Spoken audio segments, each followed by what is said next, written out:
네, 네? 지금 뭐라고 하셨어요? 집 전화벨이 울리고 엄마가 전화를 받으셨습니다. 엄마 표정이 점점 굳어졌습니다. 16년 만에 온 연락이었습니다.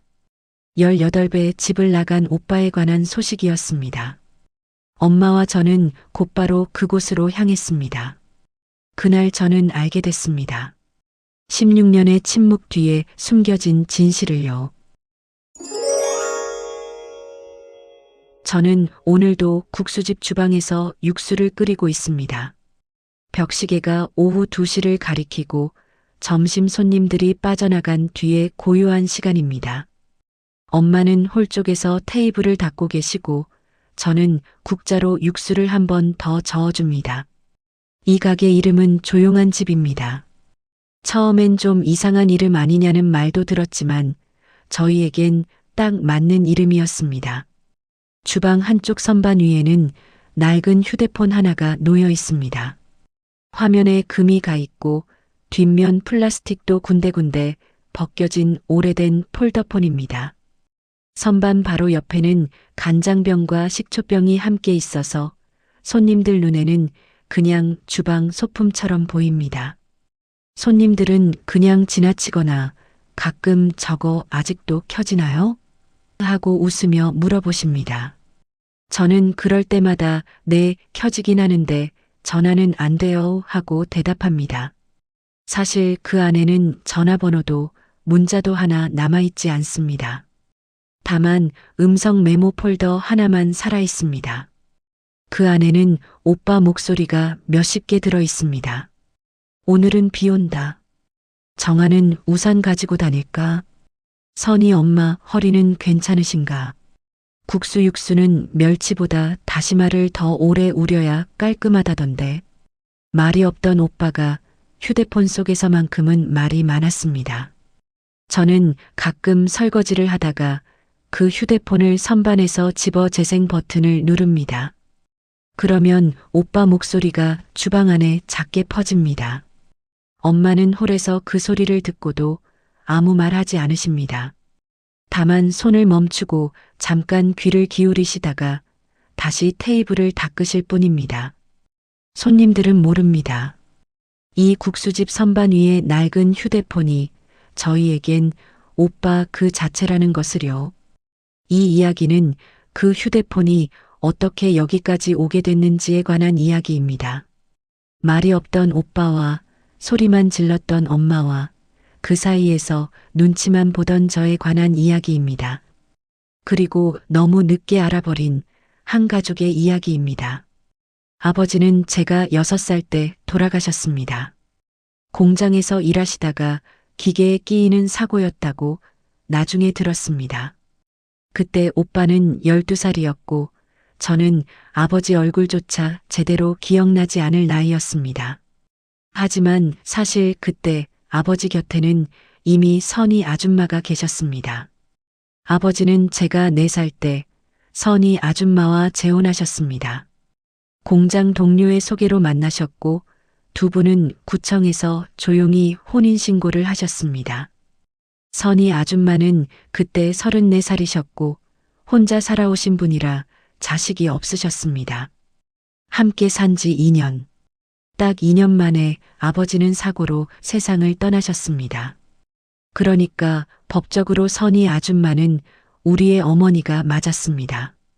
친어머니는 아니지만 아버지와 정식으로 결혼하신 분이었으니까요. 저는 어렸으니까 그냥 새 엄마가 생겼구나 정도로만 받아들였습니다. 하지만 오빠는 달랐습니다. 10살 오빠에게 갑자기 나타난 새 엄마는 받아들이기 어려운 존재였을 겁니다. 그리고 그 엄마와 겨우 2년을 함께 살다가 아버지마저 떠나버리셨으니까요. 장례를 치르고 나서 우리 셋만 남았습니다. 저는 그냥 좋았습니다. 그래도 엄마가 집에 있다는 게, 냉장고에 반찬이 채워진다는 게, 혼자가 아니라는 게 좋았습니다. 하지만 오빠는 달랐습니다. 오빠는 선희 아줌마를 똑바로 쳐다보지도 않았고 아버지 장례식장에서도 엄마 옆에 서지 않았습니다. 아버지가 돌아가시고 몇 달이 지난 어느 날 엄마가 조심스럽게 말을 꺼내셨습니다. 정민아, 이제 아줌마 말고 엄마라고 불러도 돼. 오빠는 대답 대신 고개만 살짝 끄덕이고는 방으로 들어가 버렸습니다. 그날 이후로 오빠는 아줌마를 엄마라고 단 한 번도 부르지 않았습니다. 저기요, 아줌마 아니면 아예 말을 안 하거나. 저는 그때부터 아줌마를 엄마라고 불렀지만 오빠 앞에서는 왠지 그 말이 조심스러워졌습니다. 엄마는 처음엔 기다리셨던 것 같습니다. 언젠간 부를 거야. 시간이 지나면 괜찮아질 거야. 하지만 시간이 지날수록 우리 집엔 소리만 커졌습니다. 엄마의 큰 목소리, 냄비 뚜껑 부딪히는 소리, 현관문 쾅 닫히는 소리. 그 소리들 사이로 오빠는 여전히 조용히 앉아 있을 뿐이었습니다. 정민아, 밥 먹어. 정민아, 학교 다녀왔으면 인사는 해야지. 너 방 좀 치워라. 이게 사람 사는 덴가. 오빠는 여전히 말이 없었습니다. 네, 알겠습니다. 딱 그 두 마디뿐이었습니다. 저는 그 사이에서 숨죽이고 살았습니다. 밥상머리에서 엄마가 오빠에게 반찬 더 먹어 하고 말씀하시면 오빠는 그냥 젓가락만 움직였습니다. 엄마가 맛없니? 하고 다시 물으시면 오빠는 아닙니다. 한마디만 했습니다. 그러면 엄마는 젓가락을 탁 내려놓으시며 대체 뭐가 불만이야? 하고 소리치셨습니다. 저는 그럴 때마다 밥을 빨리 먹고 설거지를 하러 갔습니다. 설거지를 하는 동안 뒤에서 엄마 혼잣말이 들렸습니다. 내가 뭘 잘못했다고 저렇게 날 미워하는 건지. 오빠는 자기 방에 들어가 문을 닫았고 저는 거실 한쪽 구석에 앉아 숙제를 했습니다. 집에서 가장 시끄러운 사람과 가장 조용한 사람이 서로를 가장 모르고 살았습니다. 그리고 저는 그 둘 사이에서 어느 쪽에도 끼지 못한 채 커갔습니다. 지금 생각하면 둘 다 상처받고 있었던 것 같습니다. 엄마는 법적으로는 어머니였고 밥 해주고 빨래 해주고 돌봐주는데 엄마라는 말 한마디 듣지 못하는 게 너무 섭섭하셨을 겁니다. 오빠는 엄마라고 부르는 순간 진짜 친엄마와 아버지를 배신하는 것 같아서 그 한마디를 끝내 꺼내지 못했던 것 같습니다. 하지만 그땐 아무도 그 마음을 꺼내지 않았습니다. 아버지가 돌아가시고 나서 집으로 전화가 자주 걸려오기 시작했습니다. 처음엔 엄마가 네, 알겠습니다 하고 조용히 끊으시곤 했습니다. 그러다가 점점 목소리가 떨리기 시작했습니다.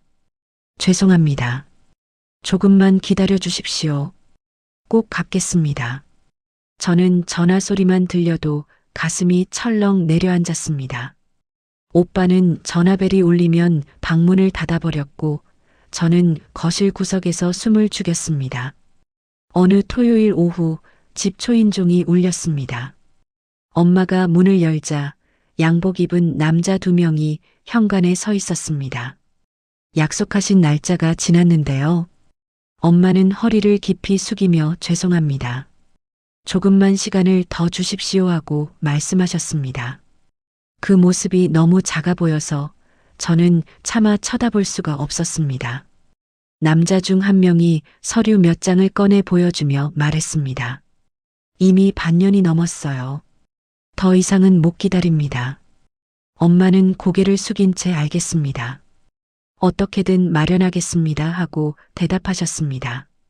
남자들이 돌아간 뒤 엄마는 한참 동안 현관에 앉아 계셨습니다. 등이 굽어 보였고 한숨 소리가 작게 새어나왔습니다. 오빠가 방에서 나와 엄마 앞에 섰습니다. 얼마예요? 엄마는 고개를 들어 오빠를 보셨습니다. 내가 신경 쓸 일 아니다. 엄마가 알아서 할게. 오빠는 주먹을 꽉 쥔 채 말했습니다. 제가 갚을게요.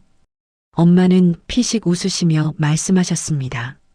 내가 뭘 갚아? 너는 공부나 해. 그 말에 오빠 얼굴이 굳어졌습니다. 오빠는 아무 말도 하지 않고 다시 방으로 들어갔고 문 닫는 소리가 크게 울렸습니다. 저는 그때 처음 알았습니다. 우리 집에 빚이 있다는 것을, 그 빚이 아버지가 남긴 것이라는 것을요. 그날 밤 저는 엄마와 오빠가 나누는 대화를 문틈으로 들었습니다. 정민아, 내가 미안해할 일 아니야. 아버지가 공장 동료분 보증 서주셨다가 그렇게 된 거야. 오빠는 대답하지 않았습니다. 그분이 사업 실패하시는 바람에 아버지한테 빚이 넘어온 거지. 내 잘못이 아니야. 오빠의 목소리가 낮게 들렸습니다.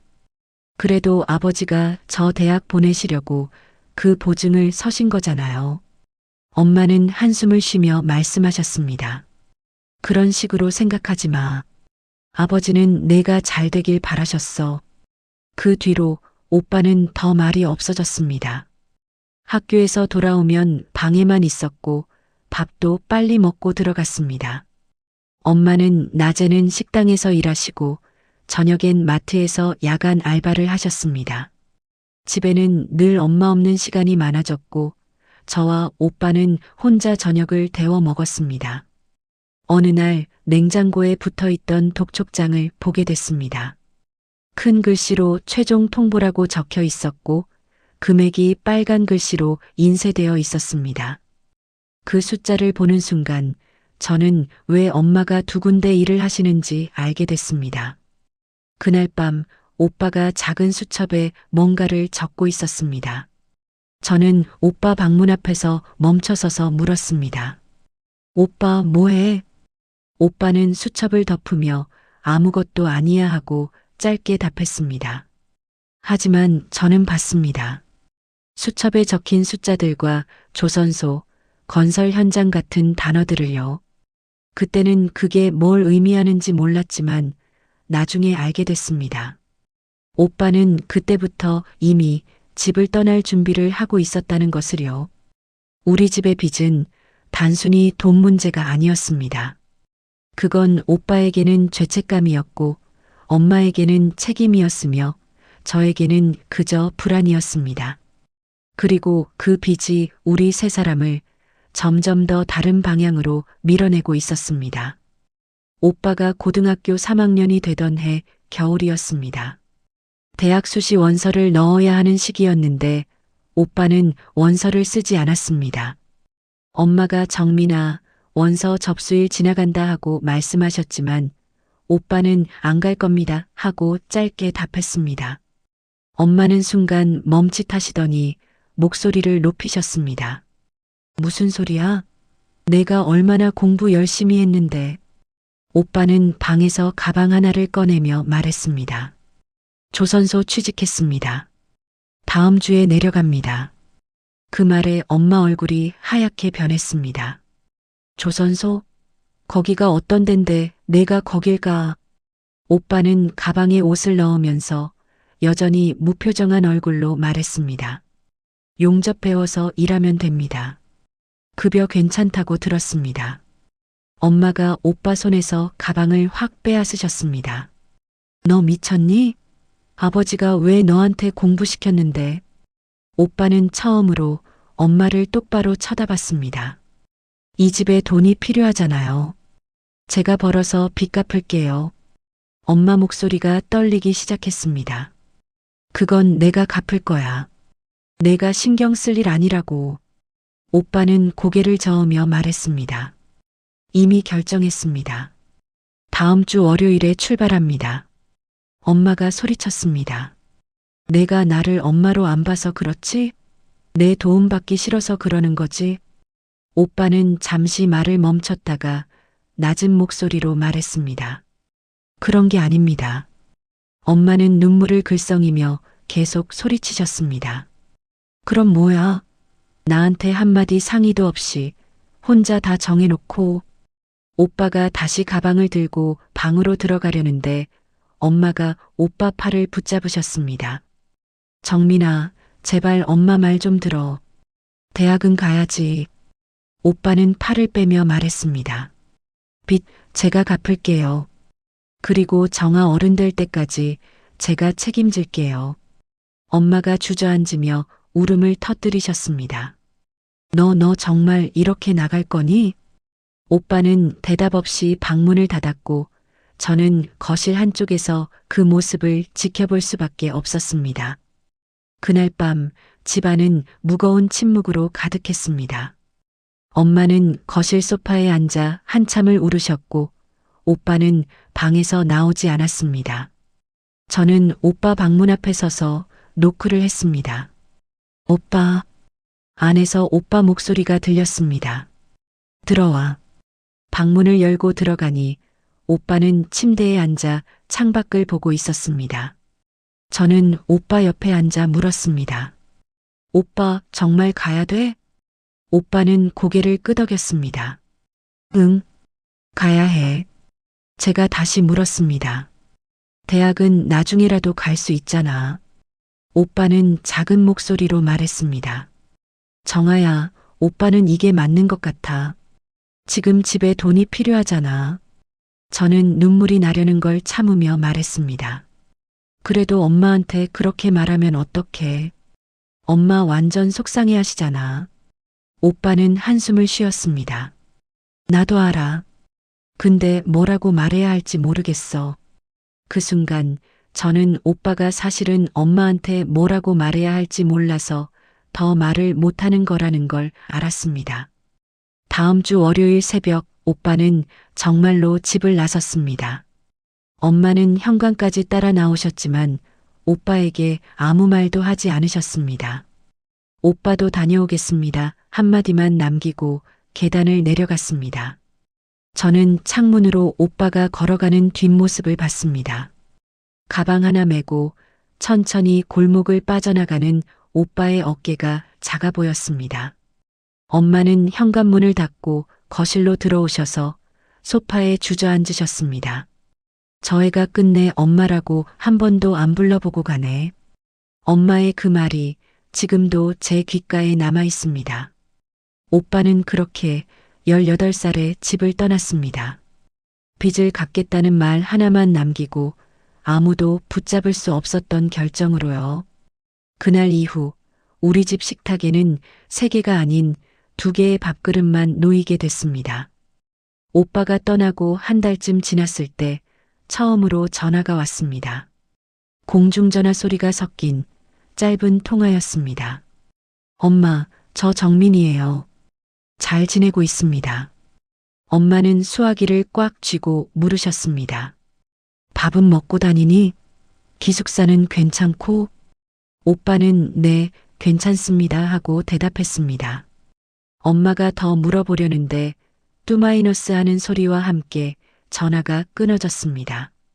엄마는 한참 수화기를 들고 서 계시다가 천천히 내려놓으셨습니다. 공중전화비도 아까워서 끊었나 보네.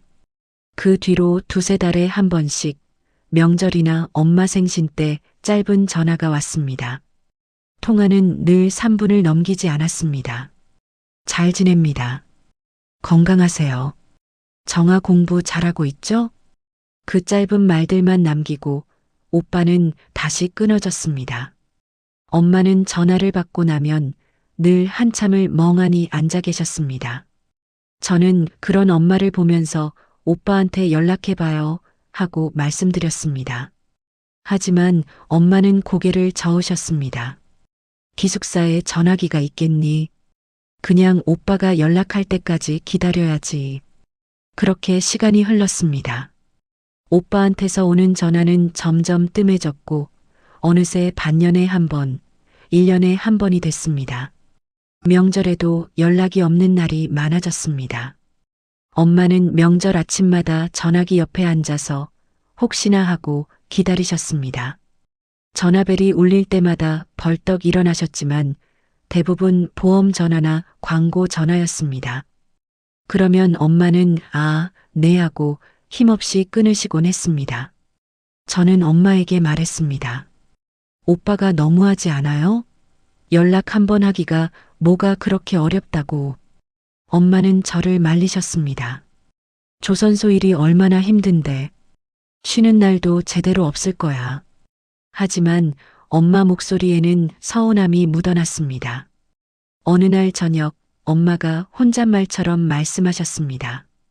자식이면 연락은 해야 하는 거 아닌가. 그 말을 듣는 순간 저도 화가 났습니다. 오빠는 집을 위해서 떠났다고 했으면서 정작 집사람들 걱정은 하지 않는 것 같았으니까요. 저는 친구들한테 말했습니다. 우리 오빠 진짜 이상해. 연락도 안 하고 집에도 안 와. 친구들은 오빠가 바쁘겠지 하고 대수롭지 않게 넘겼지만 저는 속으로 오빠한테 섭섭했습니다. 그런데 이상한 일이 생기기 시작했습니다. 엄마가 은행에서 돌아오시더니 어리둥절한 표정으로 말씀하셨습니다. 정아야, 빚이 조금 줄었대. 저는 고개를 갸우뚱했습니다. 누가 갚았어요? 엄마도 모른다고 하셨습니다. 은행에서 확인해 보니까 아버지 아시는 분 명의로 입금이 됐대. 엄마는 그날 바로 그 명의의 전화번호를 은행에서 받아오셨습니다. 전화를 거니 중년 남자분 목소리가 들렸다고 합니다. 아버지한테 옛날에 신세 진 게 있어서요. 조금씩 갚아드리려고 합니다. 엄마가 그렇게까지 하실 필요 없다고 사양하셨지만 그분은 고집을 부리셨답니다. 제 마음입니다. 받아주십시오. 그렇게 몇 달에 한 번씩 그분 명의로 돈이 들어왔습니다. 몇 달 뒤에도 또 같은 일이 있었습니다. 월세가 밀렸는데 어느 날 갑자기 입금이 돼 있었습니다. 역시 같은 분 명의였습니다. 엄마는 다시 전화를 드렸고 그분은 괜찮습니다. 신경 쓰지 마세요라고만 하셨답니다. 엄마는 이러시면 너무 송구스럽다며 거절하려 했지만 그분은 이미 전화를 끊으셨다고 합니다. 저는 그때 이미 오빠를 조금씩 미워하기 시작했던 것 같습니다. 떠나면서 내가 책임질게요 하고 말했으면서 정작 얼굴 한 번 안 보이는 오빠가 원망스러웠습니다. 엄마는 그래도 오빠를 감쌌습니다. 그래도 오빠인데 사정이 있겠지. 하지만 저는 고개를 저었습니다. 사정이 있으면 연락이라도 하지. 이건 아니잖아요. 엄마는 더 이상 말씀하지 않으셨습니다. 그렇게 시간이 흘러 저는 고등학생이 됐고 엄마는 여전히 두 군데 일을 다니셨습니다. 오빠 없는 집은 조용했습니다. 너무 조용해서 가끔은 오빠가 정말 있었던 사람인가 싶을 정도였습니다. 식탁에 놓인 두 개의 그릇이 이제는 당연해 보였습니다. 오빠 방은 그대로 두었지만 문은 거의 열지 않게 됐습니다. 마치 없는 사람 취급하는 게 더 편해져 버린 것처럼요. 하지만 전화벨이 울릴 때마다 엄마는 여전히 순간적으로 몸을 멈추셨습니다. 혹시나 하는 마음으로요. 그리고 그게 오빠가 아니라는 걸 확인하면 작은 한숨을 내쉬셨습니다. 저도 마찬가지였습니다. 오빠를 원망하면서도 어디선가 오빠가 갑자기 돌아올까봐 현관문 열릴 때마다 뒤를 돌아봤습니다. 우리는 오빠를 밀어내면서도 동시에 붙잡고 있었던 거였습니다. 그 이상한 감정 속에서요. 세월은 그렇게 흘렀습니다. 저는 고등학교를 졸업하고 전문대에 진학했습니다. 엄마는 4년제 가고 싶으면 가라고 하셨지만 저는 빨리 취업하고 싶었습니다. 엄마 혼자 일하시는 게 너무 힘들어 보였으니까요. 전문대 2년을 마치고 저는 작은 회계 사무실에 취직했습니다. 월급은 많지 않았지만 생활비 조금이라도 보탤 수 있다는 게 다행이었습니다. 엄마는 여전히 식당에서 일하셨습니다. 아침 6시에 나가서 오후 4시에 돌아오시고 저녁엔 집에서 쉬셨습니다. 마트 알바는 그만뒀어요? 하고 물으니까 엄마는 응, 이제 정아가 벌잖아 하고 웃으셨습니다. 하지만 엄마 허리는 점점 안 좋아지고 있었습니다. 저녁 먹고 나면 소파에 누워서 아이고, 허리야 하고 신음하시는 날이 많아졌습니다. 저는 파스를 사다 드리고 가끔 안마를 해드렸습니다. 엄마, 일 그만두고 쉬세요. 제가 벌게요. 엄마는 고개를 저으셨습니다. 아직 멀쩡한데 뭘. 그리고 내가 결혼 준비도 해야지. 저는 결혼 생각이 없다고 말씀드렸지만 엄마는 나중에 생각 바뀔 거야 하고 넘기셨습니다. 우리는 오빠 이야기를 거의 하지 않게 됐습니다. 1년에 한두 번 명절에 전화 오면 짧게 통화하고 그게 전부였습니다. 오빠가 어디서 뭐 하는지, 건강은 어떤지 아무것도 몰랐습니다. 엄마도 물어보지 않으셨고 저도 굳이 궁금하지 않았습니다. 아니, 사실은 궁금하지 않은 척하는 거였는지도 모릅니다. 어느 날 친구가 물었습니다. 너 오빠 있다며? 오빠는 뭐해? 저는 어색하게 웃으며 말했습니다. 오빤데 지방에서 일해서 잘 못 봐. 친구는 아, 그렇구나 하고 넘어갔지만 저는 그 말을 하면서 이상한 기분이 들었습니다. 오빠가 있긴 한 건지 아니면 없는 건지 그 경계가 모호해진 것 같았습니다. 엄마도 비슷한 것 같았습니다. 가끔 동네 아줌마들이 아들은 어디서 뭐 하냐고 물으면 엄마는 조선소에서 일해요 하고 짧게 답하셨습니다. 그리고는 더 이상 말을 이어가지 않으셨습니다. 마치 그 이야기를 오래 하면 뭔가 아픈 곳이 건드려질까봐 조심하는 것처럼요. 그러던 어느 날 엄마가 은행에서 돌아오시더니 멍한 표정으로 말씀하셨습니다. 정아야, 빚이 다 없어졌대. 저는 진짜요?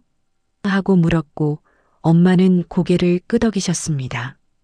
통장 정리하러 갔더니 대출이 완납됐다고 하더라. 엄마 손에는 완납 확인증이 들려 있었습니다. 그분이 계속 도와주신 게 쌓여서 이제 완납됐대. 그분이 그렇게 오랫동안 도와주셨다는 게 믿기지 않았지만 저는 그냥 정말 감사한 분이시네요 하고 말했습니다. 엄마도 그러게. 나중에 꼭 직접 찾아뵙고 인사드려야지 하고 말씀하셨습니다. 그분은 전화로만 짧게 말씀하시고 만나자는 말씀은 하지 않으셨으니까요. 빚이 정리되고 나니 집안 분위기가 조금 가벼워졌습니다. 엄마는 이제 좀 살만하네 하고 웃으셨고 저도 마음이 한결 편해졌습니다. 하지만 이상하게도 오빠 생각은 더 나지 않았습니다. 오히려 빚이 없어지니까 오빠가 떠난 이유도 희미해진 것 같았습니다. 오빠가 뭐하러 갔더라? 그런 생각이 들 정도로 오빠는 점점 먼 사람이 되어갔습니다. 어느 일요일 오후 저는 오빠 방문을 열었습니다. 몇 년 만에 들어가 보는 방이었습니다. 책상 위에는 먼지가 쌓여 있었고 책꽂이에는 오빠 고등학교 교과서들이 꽂혀 있었습니다. 저는 책상 서랍을 열어봤습니다. 그 안에는 오빠가 쓰던 공책 몇 권과 작은 수첩 하나가 있었습니다. 수첩을 펼쳐보니 오빠 필체로 적힌 글들이 있었습니다. 조선소 월급 마이너스 180만 원, 빚상환 마이너스 50만 원, 집 생활비 마이너스 30만 원, 정아 학비 마이너스 20만 원, 숫자들과 계획들이 빼곡하게 적혀 있었습니다.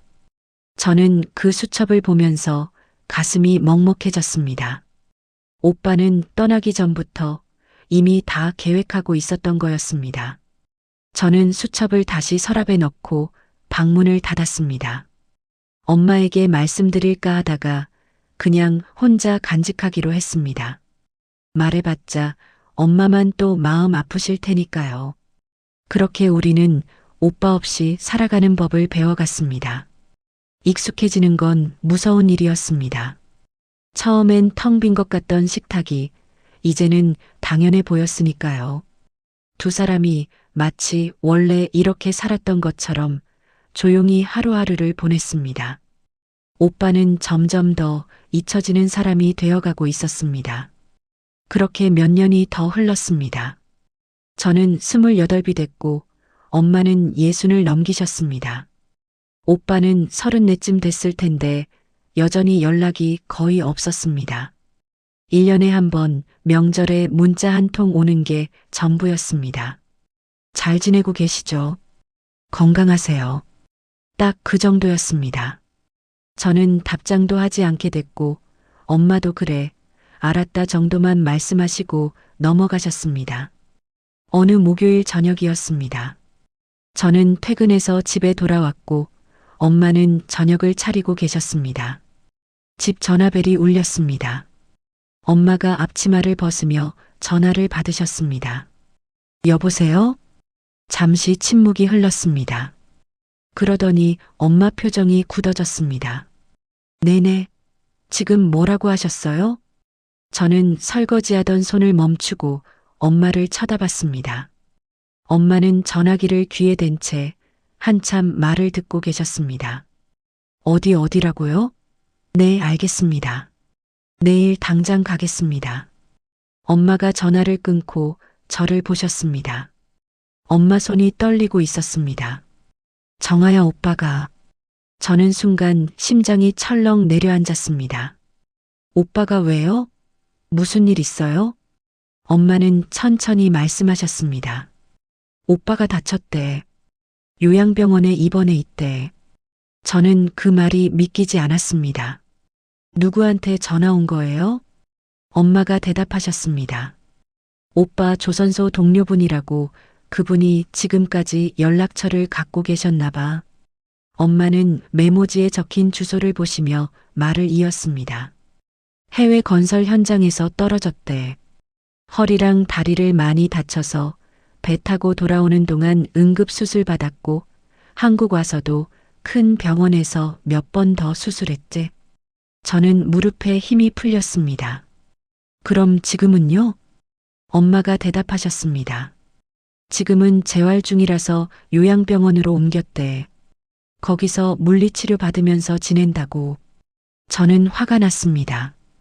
그런데 왜 이제야 연락이 오는 거예요? 처음부터 알려줬어야지. 엄마도 같은 걸 물으셨나 봅니다.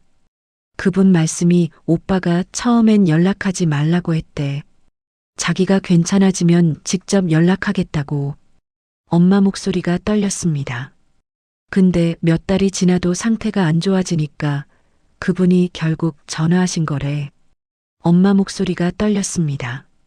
그날 밤 우리는 잠을 거의 못 잤습니다. 엄마는 거실을 왔다 갔다 하시며 중얼거리셨습니다. 얼마나 아팠을까, 혼자서 얼마나 무서웠을까. 저는 방에 누워 있었지만 눈이 감기지 않았습니다. 오빠 얼굴이 떠올랐습니다. 18배 집을 나간 말없던 오빠.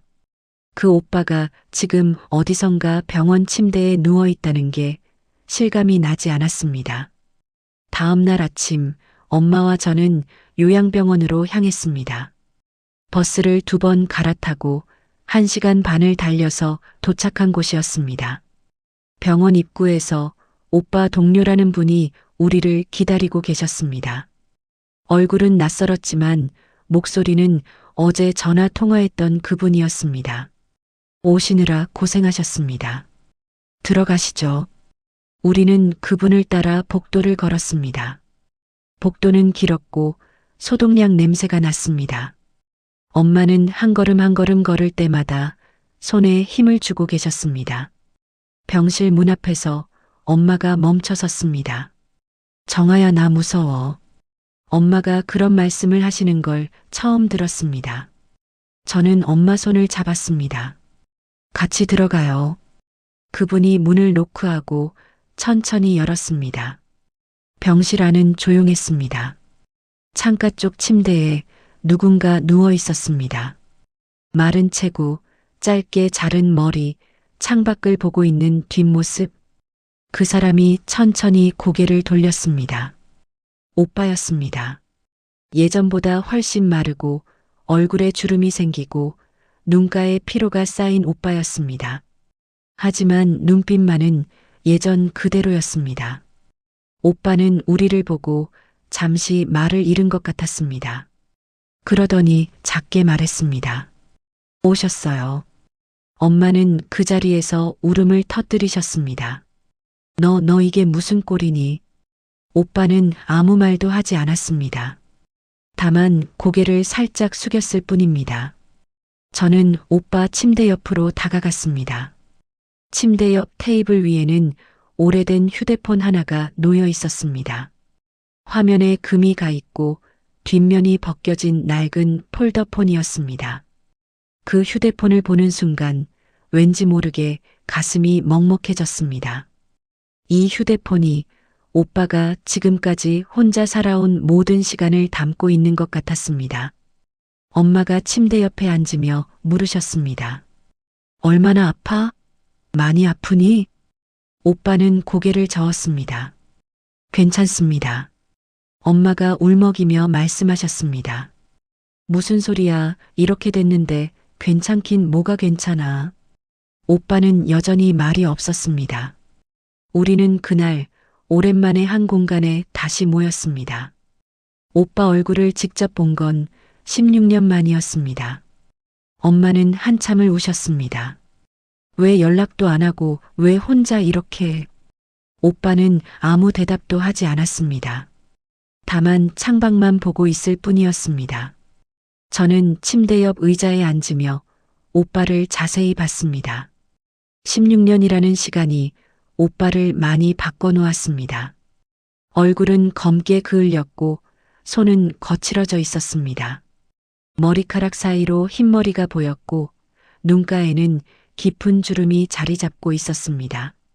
하지만 눈빛만은 예전 그대로였습니다. 말없이 무언가를 참고 견디는 그 눈빛 말입니다. 엄마가 눈물을 닦으며 물으셨습니다. 지금은 어때? 많이 아프니? 오빠는 고개를 저었습니다. 괜찮습니다. 약 먹으면 괜찮아요. 엄마가 다시 물으셨습니다. 걸을 수는 있어? 오빠는 잠시 망설이다가 대답했습니다. 보조기 끼면 조금은요. 그 말에 엄마가 또 눈물을 글썽이셨습니다. 저는 침대 시트를 보다가 오빠 다리 쪽이 평평하게 누워 있는 걸 봤습니다. 다리를 제대로 움직이지 못한다는 뜻이었습니다. 그분이 조용히 말씀하셨습니다. 허리 수술을 3번 받았는데 신경이 많이 손상됐습니다. 다행히 하반신 마비까지는 아니지만 걷는 게 쉽지 않을 겁니다. 엄마는 그 말을 듣고 고개를 떨구셨습니다. 저는 오빠에게 물었습니다. 오빠, 조선소는 언제 그만뒀어? 해외 건설 현장은 또 뭐야? 오빠는 짧게 대답했습니다. 조선소는 5년 다녔어요. 그때 조선업이 안 좋아져서 구조조정 들어갔고요. 해외 건설 쪽으로 나갈 수밖에 없었어요. 엄마가 고개를 들며 물으셨습니다. 그렇게 위험한 데를 왜 간 거야? 오빠는 대답 대신 천천히 고개를 돌려 창밖을 봤습니다. 거기는 단기간에 많이 벌 수 있었으니까요. 돈이 필요했으니까요. 그 한마디에 방안이 무거워졌습니다. 엄마는 더 이상 아무 말도 하지 못하셨습니다. 우리는 한동안 침묵 속에 앉아 있었습니다. 간호사가 들어와서 오빠 링거를 확인하고 약을 갖다 주고 나갔습니다. 오빠는 약을 먹고 물을 한 모금 마셨습니다. 손이 떨렸습니다. 물컵을 입에 가져가는데 손목에 힘이 제대로 들어가지 않는 것 같았습니다. 엄마가 벌떡 일어나 물컵을 받아들고 오빠 입에 대주셨습니다. 오빠는 잠깐 망설이다가 그냥 물을 마셨습니다. 엄마가 물컵을 내려놓으며 작은 목소리로 말씀하셨습니다. 이제부터는 엄마가 돌봐줄게. 오빠는 아무 대답도 하지 않았습니다. 저는 침대 옆 테이블 위에 낡은 휴대폰을 봤습니다. 화면에 금이 가 있고 뒷면이 벗겨진 오래된 폴더폰. 오빠는 그 휴대폰을 자꾸 손으로 만지작거렸습니다. 마치 소중한 물건을 지키듯이요. 엄마가 오빠에게 물으셨습니다. 앞으로 어떻게 할 거니? 재활은 얼마나 해야 하는데? 오빠는 천천히 대답했습니다. 의사 선생님이 1년 정도는 물리치료 받아야 한대요. 엄마가 다시 물으셨습니다. 그럼 돈은? 병원비는 어떻게 내고 있어? 오빠는 잠시 말을 멈췄다가 조용히 말했습니다. 산재 처리됐어요. 그리고 제가 모아둔 게 조금 있고요. 엄마는 한숨을 쉬셨습니다. 모아둔 게 얼마나 된다고. 오빠는 더 이상 대답하지 않았습니다. 우리는 그날 오후 내내 병실에 앉아 있었습니다. 말은 많지 않았지만 그냥 같은 공간에 있다는 것만으로도 이상한 기분이었습니다. 오빠는 여전히 말이 없었고 엄마는 자꾸 눈물을 닦으셨습니다. 저는 그 사이에서 무슨 말을 해야 할지 몰랐습니다. 해질 무렵 우리는 병실을 나왔습니다. 엄마가 오빠에게 말씀하셨습니다. 내일 또 올게. 뭐 필요한 거 있으면 말해. 오빠는 고개를 끄덕였습니다. 네. 조심히 들어가세요. 복도를 걸어 나오는데 엄마가 중얼거리셨습니다. 저 애가 왜 저렇게 됐을까? 저는 엄마 손을 잡았습니다. 엄마 손이 차가웠습니다. 병원 밖으로 나오자 해가 지고 있었습니다. 버스 정류장으로 걸어가는 동안 우리는 아무 말도 하지 않았습니다. 다만 각자 머릿속으로 오빠 모습을 떠올리고 있을 뿐이었습니다. 그날 밤 집에 돌아와서도 저는 잠을 이루지 못했습니다. 16년 만에 본 오빠는 너무 많이 달라져 있었습니다. 하지만 동시에 하나도 안 변한 것 같기도 했습니다. 여전히 말이 없고 여전히 혼자 견디려고 하고 여전히 우리에게 짐이 되기 싫어하는 오빠. 그 모습이 너무 서글펐습니다. 그 다음 날 엄마와 저는 다시 병원으로 갔습니다. 오빠는 침대에 앉아서 물리치료사와 함께 다리 운동을 하고 있었습니다. 물리치료사가 오빠 무릎을 천천히 구부렸다 펴고 오빠는 이를 악물고 있었습니다. 조금만 더 힘내세요. 잘하고 계십니다. 물리치료가 끝나고 오빠는 땀을 뻘뻘 흘리며 침대에 누웠습니다. 엄마가 수건으로 오빠 이마를 닦아주셨습니다. 많이 힘들지? 오빠는 고개를 저었습니다. 괜찮아요. 그런데 약 먹고 좀 자야겠어요. 너무 피곤하네요. 간호사가 들어와 진통제를 주고 나갔고 오빠는 약을 먹은 뒤 곧 잠이 들었습니다. 물리치료 후에는 늘 이렇게 깊이 잠든다고 간호사가 말했습니다. 저는 병실 창문을 열어 환기를 시키고 침대 옆에 앉았습니다. 오빠가 깊이 잠든 사이 저는 침대 옆 테이블을 정리했습니다. 약통들을 정리하고 물컵을 씻으러 가려다가 낡은 휴대폰이 눈에 들어왔습니다. 문득 궁금해졌습니다. 오빠가 16년 동안 이 휴대폰으로 누구와 연락했을까? 저는 휴대폰을 집어들고 조심스럽게 열어봤습니다. 화면이 켜지고 메뉴가 나타났습니다. 전화번호부를 열어보니 저장된 번호가 거의 없었습니다. 회사, 병원, 그리고 우리 집 전화번호뿐이었습니다. 문자함도 비어 있었습니다. 그런데 파일 폴더에 녹음 파일이라는 항목이 있었습니다. 저는 그것을 눌러봤습니다. 폴더 안에는 음성 파일이 수십 개 저장되어 있었습니다. 날짜별로 정리되어 있었는데 가장 오래된 건 10년 전 것이었습니다. 저는 첫 번째 파일을 재생해 봤습니다. 소리를 최대한 작게 해서 귀에 가까이 대고 들었습니다. 오빠 목소리가 작게 들렸습니다.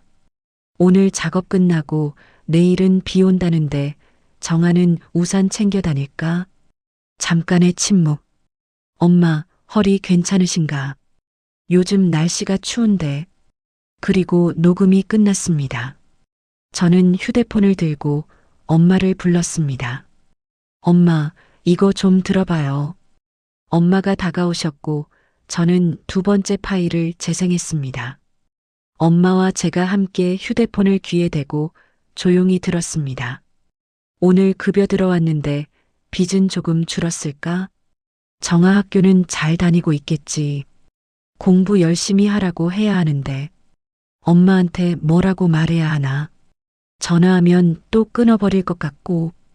엄마는 휴대폰을 귀에 바짝 대고 한참을 듣고 계셨습니다. 오빠가 깨지 않도록 우리는 최대한 조용히 파일들을 들었습니다. 저는 세 번째, 네 번째 파일을 계속 재생했습니다. 오늘 현장에서 다친 사람 봤는데 무섭다. 조심해야지. 정아 생일이 다음 주인데 전화해야 하나. 뭐라고 말하지? 엄마 아니, 선이 아줌마 아니, 엄마한테 고맙다고 말하고 싶은데 어떻게 말하지? 엄마 손이 떨리기 시작했습니다. 저는 계속 파일을 재생했습니다. 오빠는 매번 우리에게 하고 싶었던 말들을 녹음하고 있었습니다. 정아야, 오빠가 옆에 없어도 괜찮지? 넌 잘할 거야. 엄마, 오늘 식당 일 힘드셨을 텐데. 좀 쉬셨으면 좋겠는데. 선이 엄마. 엄마라고 불러도 되나? 아직도 어색하네. 엄마는 그 자리에 주저앉으셨습니다. 이 애가 이렇게 말하고 있었구나. 저는 파일을 하나씩 더 들었습니다. 오빠의 목소리는 언제나 조용했고 말도 어색했습니다. 하지만 그 안에는 우리를 향한 마음이 가득 담겨 있었습니다. 정아가 취직했다는데 축하한다고 말해야지. 나중에 전화해야겠다. 엄마 생신인데 뭐 드리고 싶은데 돈 보내는 것밖에 못해서 미안해요. 빚이 다 갚아졌으면 좋겠다. 그럼 엄마가 좀 편하실 텐데. 저는 눈물이 났습니다. 오빠는 한 번도 우리에게 이런 말을 직접 하지 않았습니다. 전화할 때도 잘 지냅니다. 건강하세요 같은 짧은 말만 했습니다. 하지만 휴대폰 안에서는 매일 우리에게 말을 걸고 있었던 겁니다. 엄마가 울음을 터뜨리셨습니다. 정민아, 너 이렇게 말하고 싶었구나. 저는 마지막 파일을 재생했습니다. 날짜가 사고 나기 일주일 전이었습니다. 내일부터 고층 작업 들어간다. 좀 무섭긴 한데 위험수당 많이 나오니까 괜찮아. 이번에 돈 좀 많이 벌면 집에 한번 가야겠다. 얼굴 보고 싶네. 엄마, 정아. 보고 싶어요. 그 말이 끝나고 녹음이 끝났습니다. 엄마와 저는 한참을 말없이 앉아 있었습니다. 오빠는 그때까지 깊이 잠들어 있었습니다. 엄마가 조용히 일어나 오빠 침대 옆으로 갔습니다. 그리고 오빠 손을 잡으셨습니다. 미안해, 엄마가 미안해. 엄마는 오빠 손을 꽉 쥐고 한참을 우셨습니다. 저도 다가가서 오빠 다른 손을 잡았습니다. 오빠 손은 거칠었지만 따뜻했습니다. 오빠는 평생 말이 없었습니다. 하지만 말이 없었던 게 아니라 말하는 방법을 몰랐던 거였습니다. 그래서 휴대폰 안에 혼자 말을 연습하고 있었던 거였습니다. 우리에게 전하지 못한 그 모든 말들을 녹음으로 남겨두고 있었던 겁니다. 저는 그제야 알았습니다. 오빠가 왜 이 낡은 휴대폰을 계속 지키고 있었는지를요. 이 휴대폰은 오빠에게 우리와 연결된 유일한 통로였던 겁니다. 엄마가 눈물을 닦으며 말씀하셨습니다. 이제부터는 엄마가 내 말 다 들어줄게. 그러니까 혼자 말하지 말고 엄마한테 말해. 오빠는 여전히 잠들어 있었지만 엄마는 계속 말씀하셨습니다. 미안해서 어떻게 하니? 내가 이렇게 말하고 싶었는데. 저도 오빠에게 속으로 말했습니다. 오빠, 이제 말해. 우리한테 직접 말해. 더 이상 혼자 녹음하지 말고요. 그날 오후 오빠가 깨어났습니다. 엄마와 저는 아무 말 없이 오빠 곁에 앉아 있었습니다. 오빠는 우리가 음성 메모를 들었다는 걸 몰랐습니다. 저는 휴대폰을 조용히 테이블 위에 다시 올려놓았습니다. 엄마가 오빠에게 죽을 떠먹여 주시고 저는 병실 밖으로 나와 복도를 걸었습니다. 복도 끝 창가에 그분이 서 계셨습니다. 저는 그분께 다가가 인사를 드렸습니다. 안녕하세요. 어제는 인사도 제대로 못 드렸네요. 그분은 고개를 끄덕이시며 말씀하셨습니다. 괜찮습니다. 정민이 상태는 좀 어떻습니까? 저는 많이 힘들어 보여요라고 대답했습니다. 그분은 한숨을 쉬며 창밖을 보셨습니다. 제가 말렸어야 했는데 그 위험한 현장은 가지 말라고 했어야 했는데 저는 조심스럽게 물었습니다. 아저씨는 오빠랑 어떻게 아시는 사이세요? 그분이 대답하셨습니다. 조선소에서 같이 일했습니다. 정민이가 처음 들어왔을 때부터 봐왔어요. 그분은 잠시 말을 멈추시더니 천천히 말을 이어가셨습니다. 처음엔 18살짜리 애가 왔길래 얼마나 오래 버티나 싶었어요. 근데 정민이는 달랐습니다. 한 번도 쉬자는 소리 안 하고 야근도 마다 않고 위험한 일도 먼저 나서서 했어요. 저는 그 말을 들으며 오빠 모습이 눈에 그려졌습니다.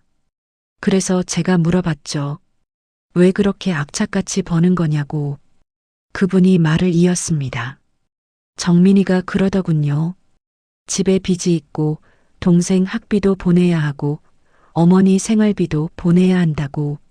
저는 숨이 막혔습니다. 그분은 계속 말씀하셨습니다. 그때부터 저한테 부탁을 했어요. 자기 이름으로 송금하면 어머니가 받지 않으실 테니까 제 이름으로 보내달라고. 저는 그 말에 멈춰섰습니다. 네.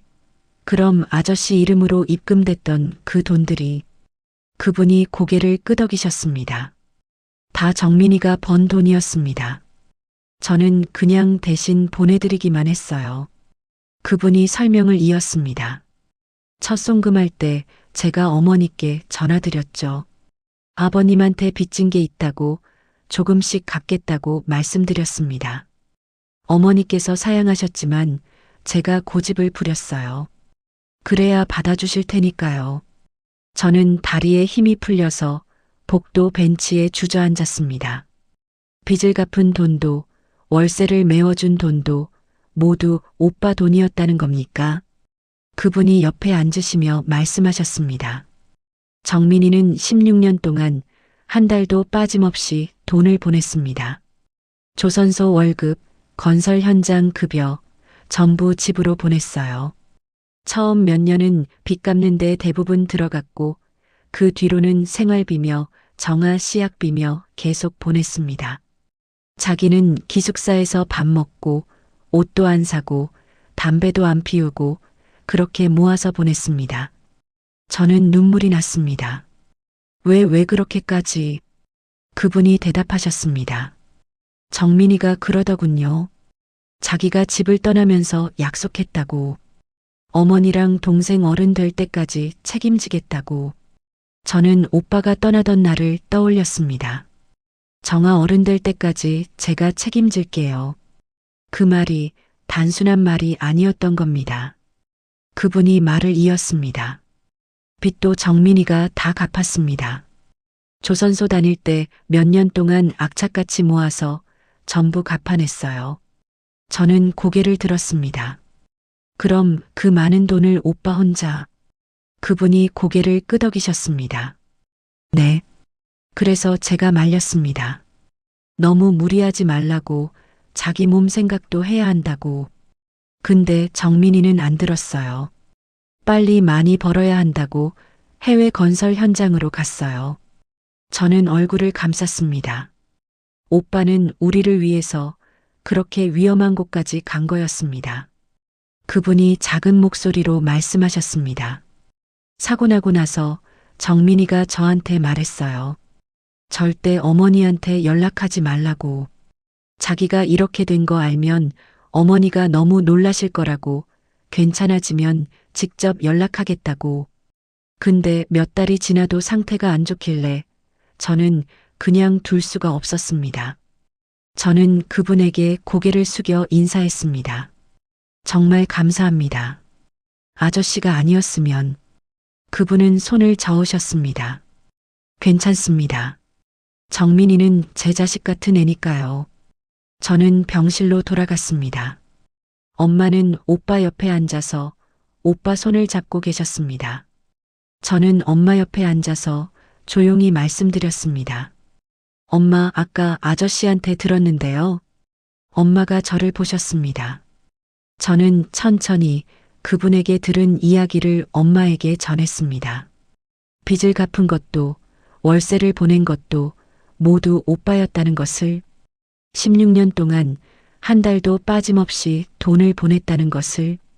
엄마는 듣는 내내 아무 말도 하지 않으셨습니다. 다만 오빠 손을 더욱 꽉 쥐고 계셨습니다. 제가 이야기를 다 마치자 엄마는 오빠를 보며 말씀하셨습니다. 정민아, 너 그렇게 살았구나. 오빠는 눈을 감고 있었습니다. 엄마가 눈물을 흘리며 말을 이었습니다. 엄마는 내가 연락도 안 하고 집 걱정도 안 하는 줄 알았어. 미안해, 정말 미안해. 엄마는 오빠 손을 자신의 이마에 갖다 대셨습니다. 내가 그렇게 힘들게 살고 있었는데 엄마는 몰랐어. 미안해, 정민아. 오빠는 여전히 눈을 감고 있었지만 눈가에 눈물이 맺혀 있었습니다. 저도 오빠 손을 잡았습니다. 오빠 미안해. 나도 오빠 원망했어. 연락도 안 하고 집에도 안 온다고. 오빠가 이렇게 우리 생각하고 있었는데 미안해. 우리는 그날 처음으로 진실을 마주했습니다. 오빠는 평생 말이 없었던 게 아니라 행동으로 말하고 있었던 겁니다. 매달 보내지는 돈으로, 침묵 속의 송금으로 우리를 지키고 있었던 겁니다. 그리고 우리는 그걸 16년이 지나서야 알게 됐습니다. 진실을 알고 난 뒤 엄마는 매일 병원에 오셨습니다. 아침 일찍 나가서 오후까지 식당 일을 하시고 그 길로 바로 병원으로 오셨습니다. 오빠는 오지 않으셔도 됩니다라고 말했지만 엄마는 듣지 않으셨습니다. 엄마가 와야 마음이 편해. 그러니까 그냥 있어. 저도 퇴근 후에는 병원으로 갔습니다. 우리는 오빠 곁에 앉아서 말없이 시간을 보냈습니다. 오빠는 여전히 말이 적었고 엄마는 가끔 과일을 깎아주시거나 물을 따라주셨습니다. 어느 날 저녁 엄마가 도시락을 싸오셨습니다. 병원 밥만 먹으면 질리잖아. 엄마가 집에서 해왔어. 오빠는 잠시 망설이다가 감사합니다 하고 말했습니다. 엄마는 도시락 뚜껑을 열어 오빠 앞에 놓으셨습니다. 김치찌개와 밥, 그리고 계란말이와 나물이 담겨 있었습니다. 오빠는 숟가락을 들었지만 손이 떨렸습니다. 엄마가 조용히 숟가락을 받아들고 밥을 한술 떠서 오빠 입에 넣어주셨습니다. 오빠는 잠깐 멈칫했지만 그냥 밥을 받아 먹었습니다. 엄마가 말없이 밥을 떠먹여 주시고 오빠는 말없이 받아 먹었습니다. 저는 그 모습을 보면서 목이 메었습니다. 엄마가 오빠에게 밥을 떠먹여 주는 건 아마 처음일 겁니다. 오빠가 어렸을 때도 엄마와 오빠 사이엔 늘 거리가 있었으니까요. 밥을 다 먹고 엄마가 물수건으로 오빠 입가를 닦아주셨습니다. 그리고 조용히 말씀하셨습니다. 맛없어도 참고 먹어. 엄마 솜씨가 이것밖에 안 돼. 오빠는 고개를 저었습니다. 맛있었어요. 엄마는 잠시 말을 멈추시더니 천천히 말씀하셨습니다. 정민아, 엄마가 미안해. 오빠는 엄마를 보았습니다. 엄마가 말을 이었습니다. 내가 그렇게 우리 생각하고 있었는데 엄마는 몰랐어. 너 원망도 많이 했어. 연락도 없고 집 걱정도 안 하는 줄 알았어. 엄마가 잘못 봤어. 오빠는 천천히 말했습니다. 아닙니다. 제가 연락을 제대로 안 했으니까요. 엄마가 고개를 저으셨습니다. 아니야. 내가 말 못하는 거 엄마가 알았어야 했는데. 엄마 목소리가 떨렸습니다. 엄마가 너무 소리만 질렀지. 내가 엄마라고 안 불러서 속상하다고 화만 냈지. 근데 넌 그 와중에도 우리 걱정하고 있었구나. 미안해, 정민아. 오빠는 잠시 침묵하다가 작은 목소리로 말했습니다. 저도 말을 제대로 못해서 엄마 속 많이 썩였죠. 엄마가 고개를 저으셨습니다. 아니야. 엄마가 내 마음을 몰라줬어. 오빠가 천천히 말을 이었습니다. 저 사실은 엄마라고 부르고 싶었어요. 근데 어떻게 불러야 할지 몰랐어요. 그 말에 엄마가 눈물을 흘리셨습니다. 그래, 알아. 엄마도 이제 알아. 엄마가 오빠 손을 꽉 잡으셨습니다. 이제부터는 천천히 하자. 급하게 안 해도 돼. 엄마가 잠시 망설이시더니 조심스럽게 말씀하셨습니다. 정민아, 사실은 말이야. 엄마가 내 휴대폰에 있는 녹음 들었어. 오빠가 엄마를 봤습니다. 엄마가 말을 이었습니다. 내가 자고 있을 때 정아가 우연히 발견해서 미안해. 허락도 안 받고. 오빠는 잠시 아무 말도 하지 않았습니다. 저도 말했습니다. 오빠 미안해. 그냥 궁금해서. 오빠는 고개를 저었습니다. 괜찮아요. 어차피 언젠가 들으실 거라고 생각했어요. 엄마가 물으셨습니다. 너 정말 그렇게 매일 우리 생각했구나. 오빠는 작게 웃었습니다. 말하는 연습이었어요. 전화할 때 뭐라고 말할지 몰라서. 오빠는 고개를 끄덕였습니다. 저도 오빠에게 말했습니다. 오빠, 나도 미안해. 오빠가 우릴 위해서 그렇게 일했는데 나는 오빠 원망만 했어. 오빠는 저를 보며 말했습니다.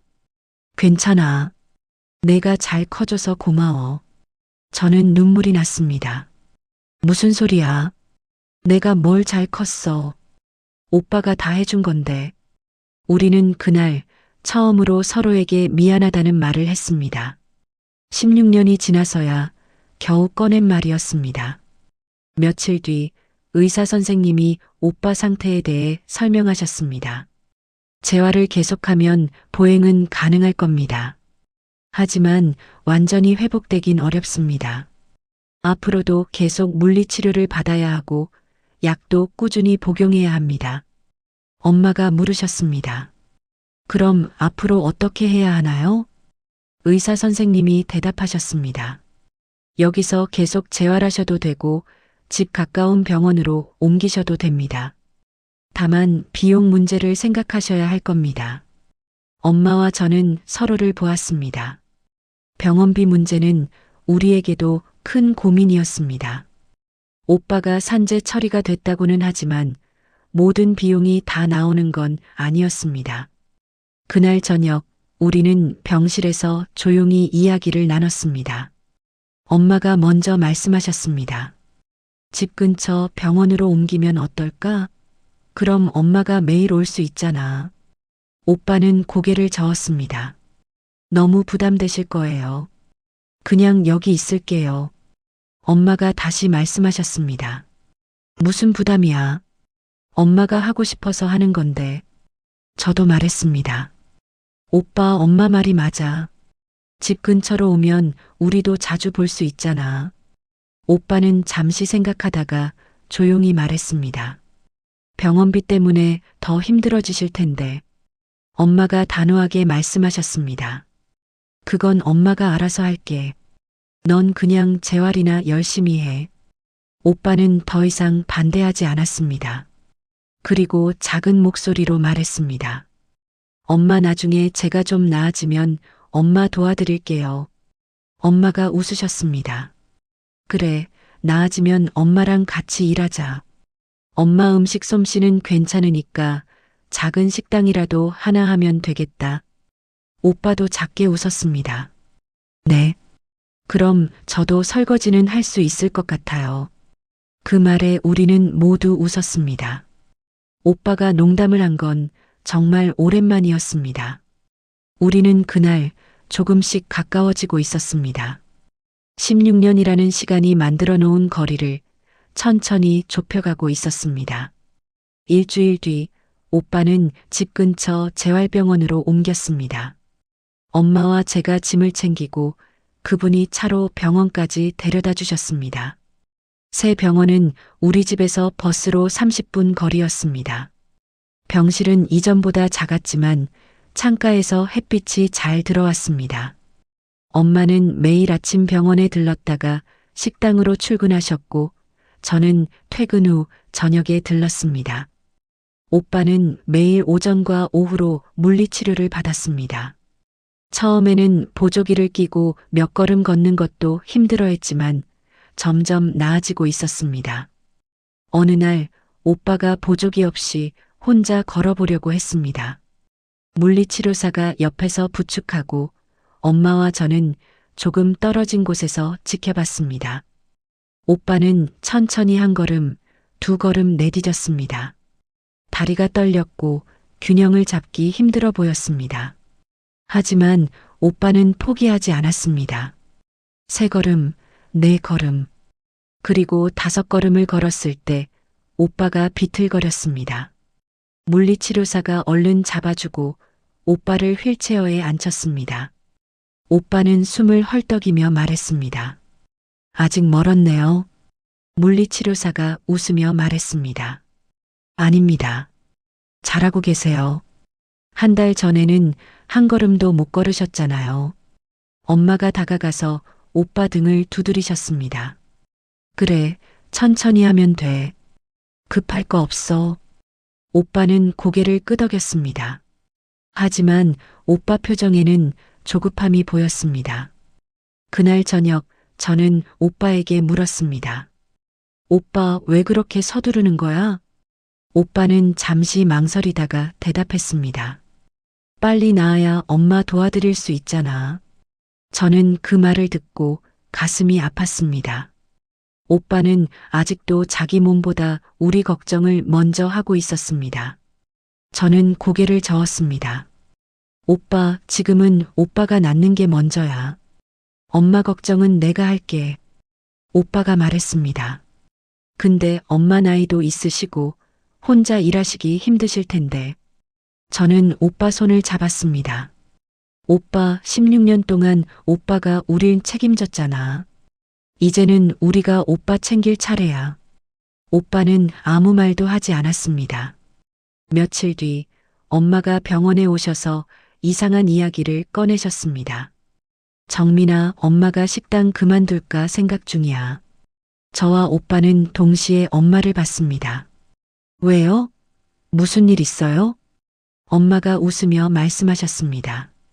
아니, 그냥 남의 밑에서 일하는 게 이제 힘들더라고. 엄마가 말을 이었습니다. 그리고 말이야, 엄마가 작은 가게 하나 해볼까 싶어. 엄마가 설명하셨습니다. 내 가게면 내 마음대로 할 수 있잖아. 힘들면 쉬고, 오빠 병원 갈 때도 문 닫고 갈 수 있고. 오빠가 물었습니다. 무슨 가게요? 엄마가 대답하셨습니다. 국수집, 칼국수, 콩국수 그런 거. 엄마가 설명하셨습니다. 집 근처에 작은 가게 자리 하나 나왔는데 보증금도 그렇게 많이 안 든대. 엄마 혼자 하기엔 좀 벅차지만 정민이 내가 나중에 좀 도와주면 될 것 같아. 오빠는 잠시 생각하다가 물었습니다. 정말 괜찮으세요? 힘드실 텐데. 엄마가 단호하게 말씀하셨습니다. 엄마는 괜찮아. 그리고 내가 나아지면 같이 하면 되잖아. 저도 말했습니다. 엄마, 나도 주말에는 도와드릴게요. 엄마가 웃으셨습니다. 그래, 우리 셋이 하면 되겠다. 오빠는 창밖을 보며 조용히 말했습니다. 국수집 좋네요. 엄마가 물으셨습니다. 가게 이름은 뭐가 좋을까? 저는 잠시 생각하다가 말했습니다. 조용한 집이요. 엄마와 오빠가 저를 봤습니다. 저는 웃으며 설명했습니다. 우리 집이 늘 조용했잖아요. 오빠는 말이 없고 우린 오빠 기다리고 이제는 조용하지만 따뜻한 집이 되면 좋겠어서요. 엄마가 고개를 끄덕이셨습니다. 조용한 집 좋다. 그렇게 하자. 오빠도 작게 웃었습니다. 네, 좋아요. 우리는 그날부터 조금씩 준비를 시작했습니다. 엄마는 가게 계약을 하시고 저는 주말마다 가게 정리를 도왔습니다. 오빠는 병원에서 열심히 재활을 했습니다. 한 달이 지나고 두 달이 지나자 오빠는 지팡이를 짚고 걸을 수 있게 됐습니다. 천천히지만 분명히 나아지고 있었습니다. 어느 토요일 엄마와 저는 오빠를 병원에서 데려와 가게로 갔습니다. 오빠는 지팡이를 짚고 천천히 가게 안으로 들어왔습니다. 여기에요? 엄마가 대답하셨습니다. 응. 작지? 근데 우리 셋이 하기엔 딱 좋아. 오빠는 가게를 천천히 둘러봤습니다. 주방, 홀, 작은 테이블 5개. 오빠가 주방 쪽으로 걸어가서 선반을 손으로 만졌습니다. 여기 좋네요. 엄마가 웃으셨습니다. 그치? 엄마도 마음에 들어. 오빠가 말했습니다. 저 앉아서 할 수 있는 일은 할 수 있을 것 같아요. 채소 다듬거나 계산대에 앉아 있거나. 엄마가 오빠 어깨를 두드리셨습니다. 그래, 천천히 하나씩 하자. 급할 거 없어. 저는 주방 한쪽 선반을 보다가 오빠 낡은 휴대폰을 꺼냈습니다. 병원에서 가져온 거였습니다. 이거 여기다 놔둘까? 엄마가 웃으며 말씀하셨습니다. 그래, 그것도 우리 식구니까. 저는 휴대폰을 선반 위에 조심스럽게 올려놓았습니다. 오빠는 그 휴대폰을 보며 작게 웃었습니다. 우리는 그날 새로운 시작을 준비하고 있었습니다. 16년 만에 다시 모인 가족이 함께 만들어갈 작은 공간이었습니다. 석 달 뒤 조용한 집이 문을 열었습니다. 작은 개업식도 없이 조용히 문을 열었습니다. 우리 셋은 각자 할 수 있는 일을 나눠서 시작했습니다. 첫날은 손님이 별로 없었습니다.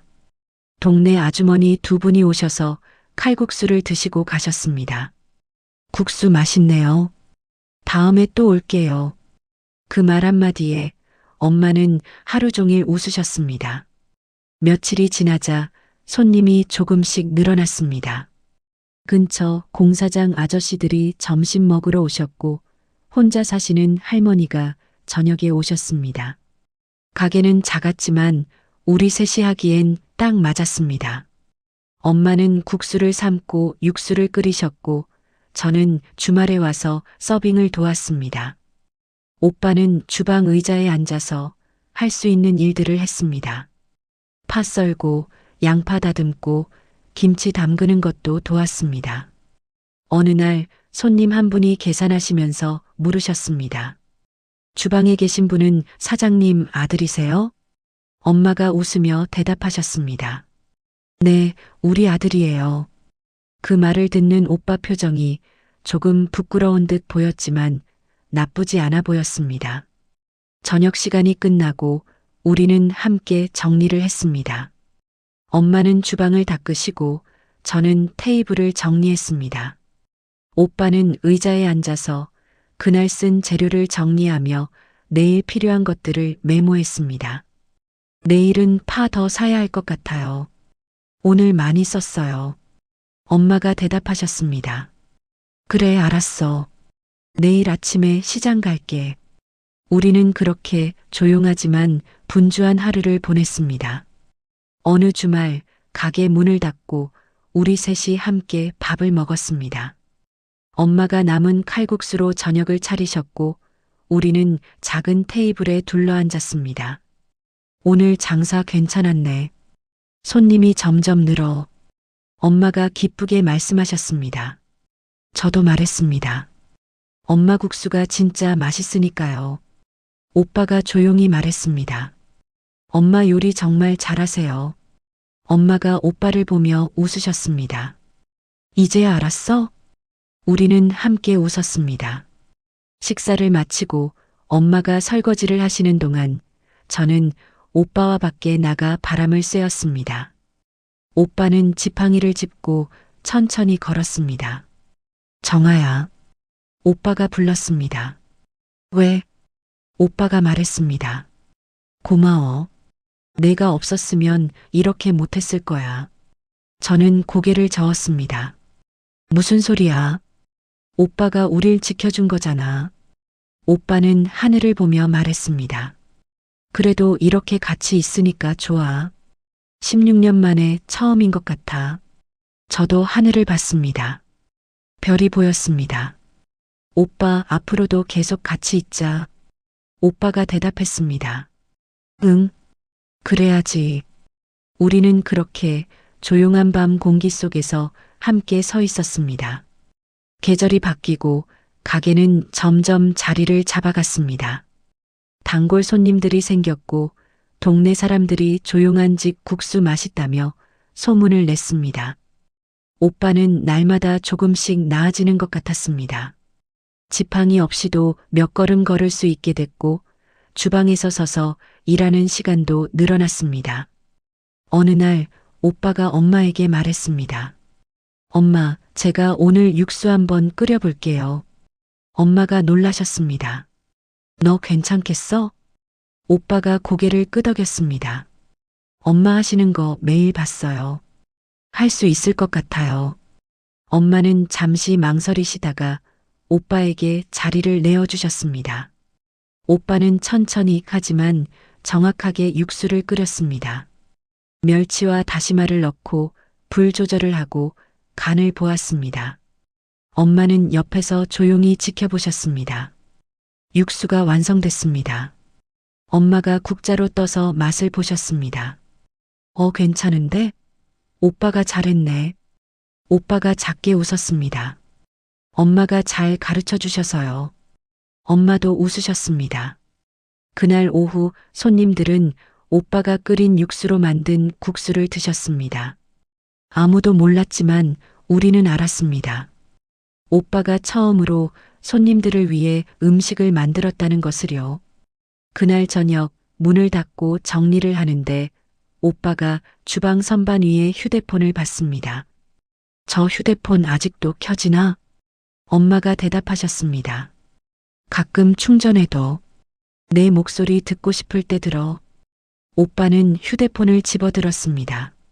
그리고 천천히 새로운 음성 메모를 녹음하기 시작했습니다.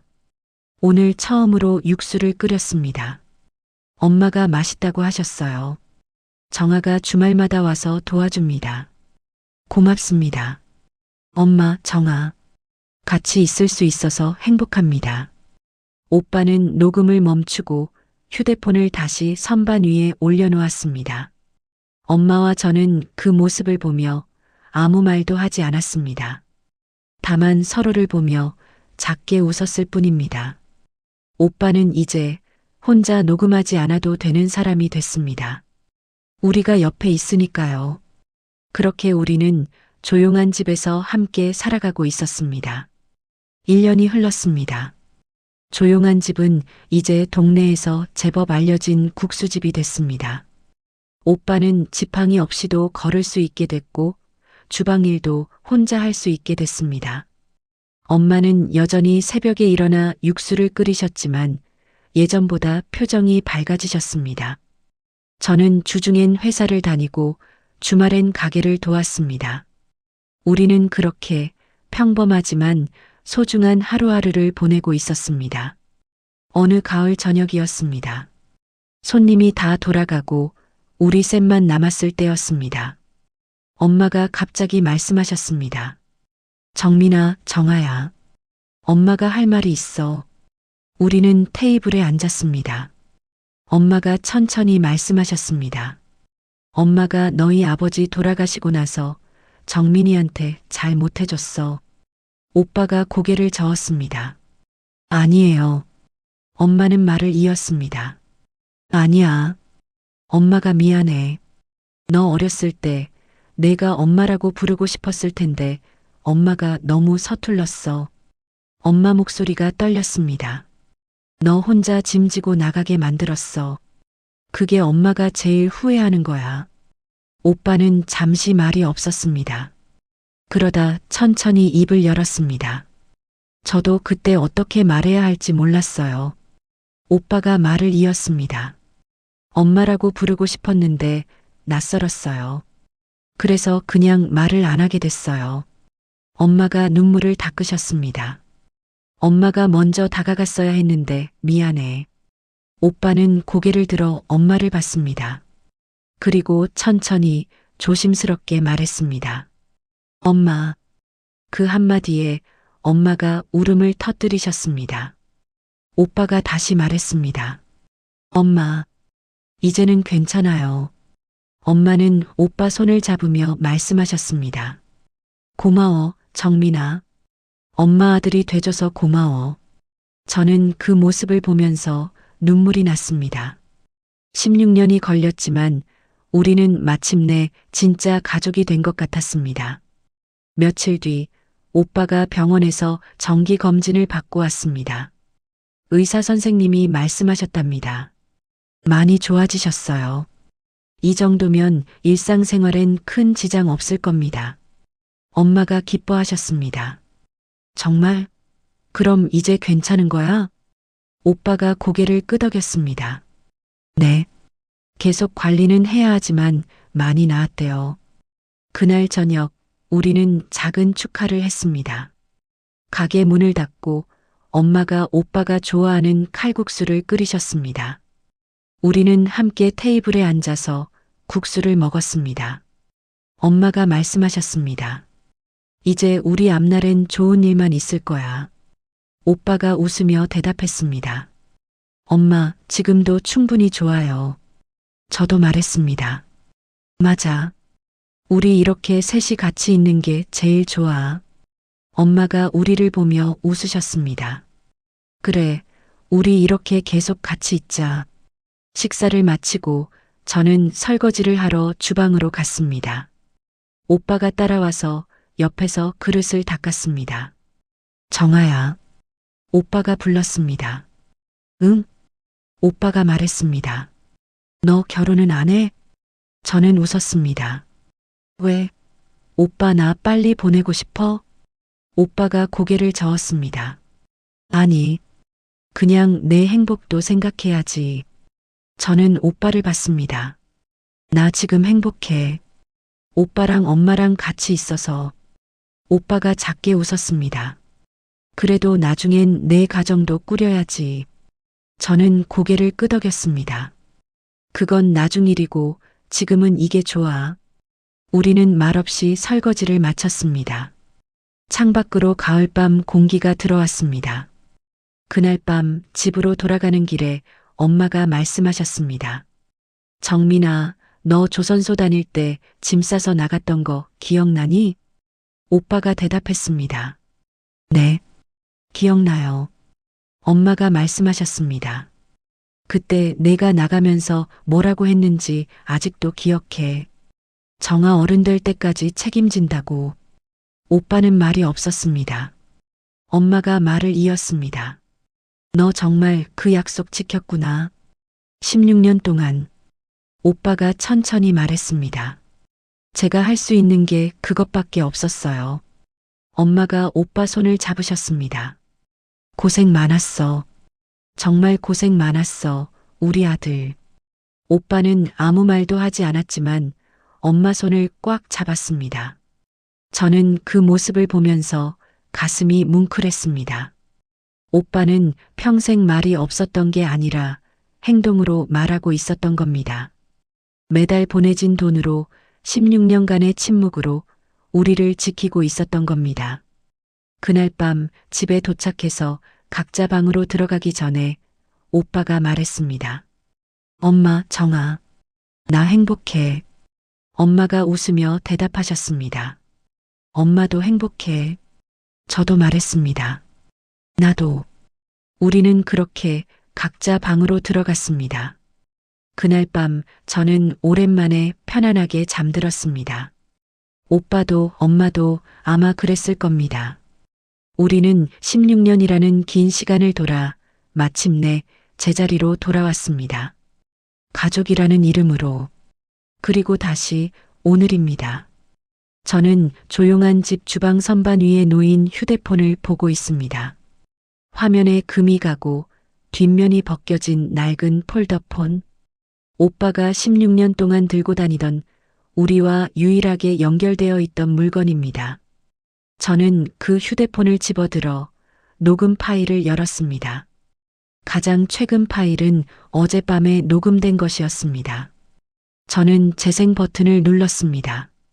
오빠 목소리가 들렸습니다. 오늘도 손님들이 많이 오셨습니다. 엄마가 육수가 끝까지 모자랄까봐 걱정하셨는데 딱 맞았습니다. 정아가 주말인데도 와서 도와줬습니다. 항상 고맙습니다.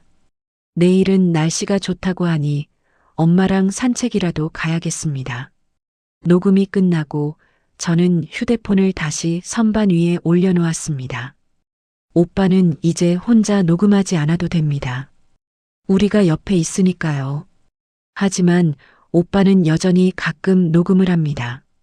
이제는 혼자 말하는 연습이 아니라 하루를 기록하는 습관이 된 것 같습니다. 그리고 저는 그게 좋습니다. 오빠가 말하는 방법을 찾았다는 것이 좋습니다. 주방 문이 열리고 엄마가 들어오셨습니다. 정아야, 뭐해? 저는 웃으며 대답했습니다. 아무것도 안 해요. 그냥 생각 좀 하고 있었어요. 엄마가 제 옆에 서시며 물으셨습니다. 무슨 생각? 저는 잠시 망설이다가 대답했습니다. 그냥 예전 생각이요. 우리가 어떻게 여기까지 왔나 싶어서요. 엄마가 휴대폰을 보시며 말씀하셨습니다. 그러게. 생각해보면 참 멀리 왔네. 엄마가 말을 이었습니다. 정민이가 집 나가던 날 엄마는 정말 막막했어. 앞으로 어떻게 살아야 할지 몰랐지. 근데 정민이는 혼자서 다 책임지고 있었더라고. 우리 모르게. 저는 고개를 끄덕였습니다. 저도 오빠 원망했어요. 연락도 안 하고 돈도 안 보내는 줄 알았으니까요. 엄마가 웃으셨습니다. 우리 참 몰랐지. 정민이가 얼마나 우릴 생각하고 있었는지. 저도 웃었습니다. 그래도 이제는 알잖아요. 오빠가 우릴 얼마나 사랑했는지. 엄마가 제 어깨를 토닥이셨습니다. 그래. 이제는 알아. 그것만으로도 충분해. 밖에서 오빠 목소리가 들렸습니다. 엄마, 정아야. 손님 오셨어요. 엄마와 저는 서로를 보며 웃었습니다. 가자. 이래야지. 우리는 주방 문을 나섰습니다. 홀에는 단골 할머니 한 분이 앉아 계셨습니다. 어서 오세요.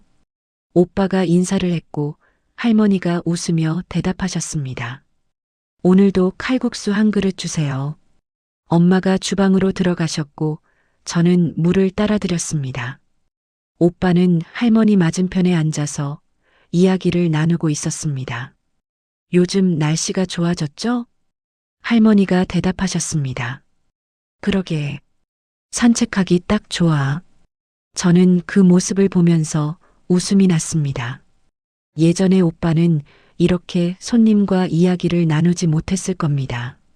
하지만 이제는 자연스럽게 편안하게 사람들과 말을 주고받습니다. 오빠가 변한 게 아니라 우리가 오빠를 이해하게 된 겁니다. 그리고 오빠도 말하는 방법을 조금씩 배운 겁니다. 국수가 나왔고 할머니는 맛있게 드셨습니다. 역시 여기 국수가 제일 맛있어. 엄마가 웃으며 말씀하셨습니다. 감사합니다. 또 오세요. 할머니가 계산을 하고 나가시고 가게는 다시 조용해졌습니다. 오빠가 테이블을 닫고 저는 설거지를 했습니다. 엄마는 주방에서 내일 쓸 육수를 준비하셨습니다. 우리는 말없이 각자 할 일을 했습니다. 하지만 이 침묵은 예전의 침묵과 달랐습니다. 예전엔 서로 모르는 침묵이었다면 지금은 서로 아는 침묵입니다. 말하지 않아도 우리는 알고 있습니다. 우리가 서로를 사랑한다는 것을요. 저녁이 되고 마지막 손님이 돌아가셨습니다. 우리는 문을 닫고 함께 정리를 했습니다. 오빠가 말했습니다. 오늘도 수고하셨어요. 엄마가 웃으며 대답하셨습니다. 수고는 무슨, 다 같이 한 건데. 저도 말했습니다. 내일도 화이팅이에요. 우리는 함께 웃었습니다. 집으로 돌아가는 길, 하늘에는 별이 보였습니다. 엄마가 말씀하셨습니다. 오늘 별이 참 많네. 오빠가 대답했습니다. 날씨가 좋아서 그래요. 저는 하늘을 보며 생각했습니다. 우리가 여기까지 오는데 16년이 걸렸습니다. 긴 시간이었지만 결국 우리는 다시 만났습니다. 가족이라는 이름으로. 그리고 이제 우리는 함께 걸어갑니다. 조용하지만 따뜻하게 서로의 곁에서 저는 오빠와 엄마를 보며 웃었습니다. 이 순간이 제게는 가장 소중한 시간입니다. 말하지 않아도 알 수 있는 마음, 함께 있을 수 있는 시간, 그것이 저에게는 가장 큰 행복입니다. 우리는 그렇게 집으로 걸어갔습니다. 16년의 침묵 끝에 마침내 찾은 우리 자리로. 그리고 내일도 우리는 다시 조용한 집을 열 겁니다. 작은 국수 한 그릇에 우리 가족의 이야기를 담아서요.